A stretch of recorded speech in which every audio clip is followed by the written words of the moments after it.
For centuries, New Mexico tinsmiths have created beautiful art.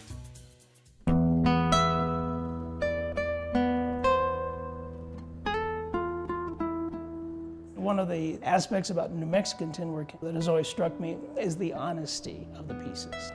There's nothing superfluous. The artist had the materials to work with and created these magnificent, magical pieces.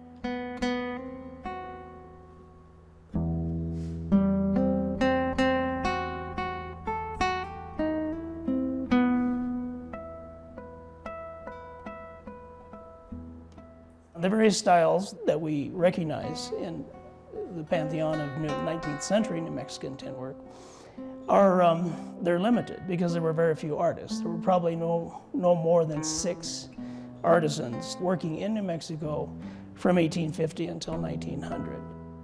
Tin working as we know it dates from the Industrial Revolution, with the invention of tin plate by the British in the late 18th century, the invention of the lithographic process in the early 19th century, which made readily available and cheaply all sorts of devotional prints.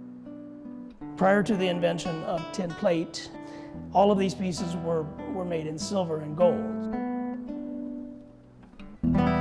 The tin work as we know it really did not enter its fluorescence until after 1846 with the occupation of New Mexico by the U.S. Army. It was with the arrival of the Army that provisions cans made from tin plate became readily accessible. Necessity is the mother of invention. If there was any impetus, it was the impetus to protect and enhance these devotional images. It was the perfect storm of artistic talent and readily available material. Almost all these tinsmiths were trained as practical tinsmiths. They made cups, they made gutter pipes, whatever. But in the hands of a few tinsmiths, they went beyond their training as functional tinsmiths. They were artists.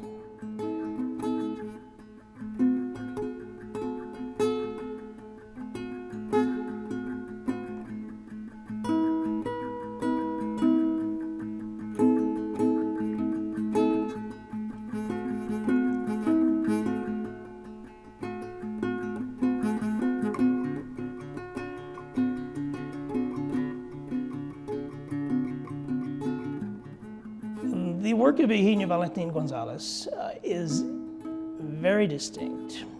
There is no other work like it in 19th century New Mexican tin work. I don't think he could stop inventing. Each Gonzalez piece, although they may be different, each emit a magic. They do have about them an aura that draws one to them. And this is, I believe, why so many subsequent tinsmiths used so much of Gonzalez's work as the prototype or the basis for their own work. In particular, a 20th century tinsmith, Robert Woodman. He was trained as an engineer. His pieces are meticulous. No one will find a flaw ever in a Robert Woodman piece. This particular helmet is one of 20-some that he made for the Caballeros de Vargas for the Santa Fe Fiesta, I believe, in 1952.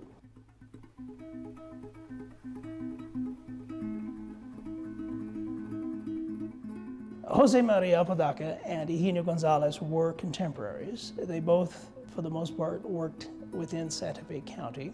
Apodaca was the master of subtlety, of color. His color sense, his ability to combine found materials was unparalleled. What Apodaca did with color, with pattern, was not serendipity. He knew what he was doing, and his pieces are amazing.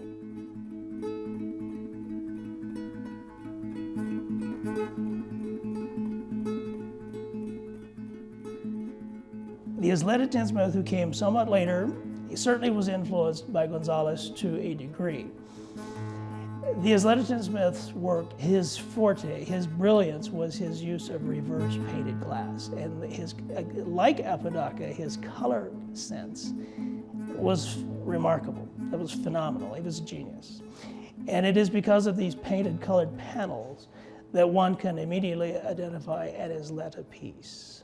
Like Apodaca, the Ysleta Tinsmith found a niche and worked within that niche. Did not go outside the box, whereas Gonzalez always was outside the box.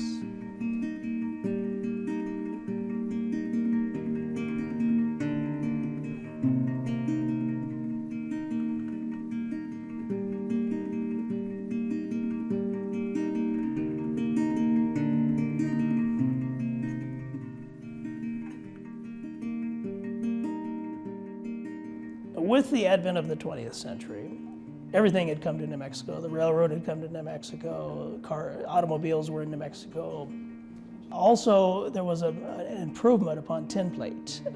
It's known as turn plate. Turn plate is a lead-coated roofing material. It was uniform, flat sheets that they could just cut right into.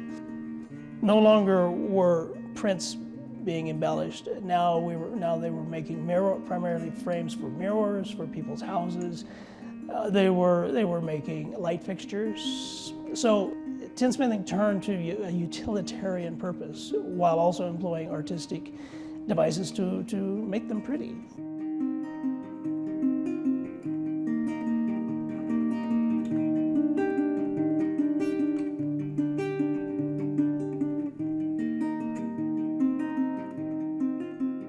The continuum of tin work from the 1850s until now has been an ongoing and consistent process, never really having any interruptions. We have different tinsmiths producing different styles, but we always have this magic. I think it's the love, the passion that most of these tinsmiths invested into their work. It's not fun. Tinsmithing is boring. It's boring and it's dirty. So without passion, why would one make tin?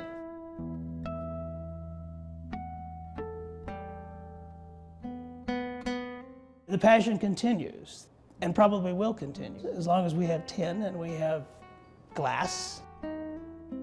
I believe that the interest in tin work from the past, the interest that has always been present for the last 150 years or so, is a result of the respect for the work, the respect for the legacy of the work, la herencia, the heritage of those who made it.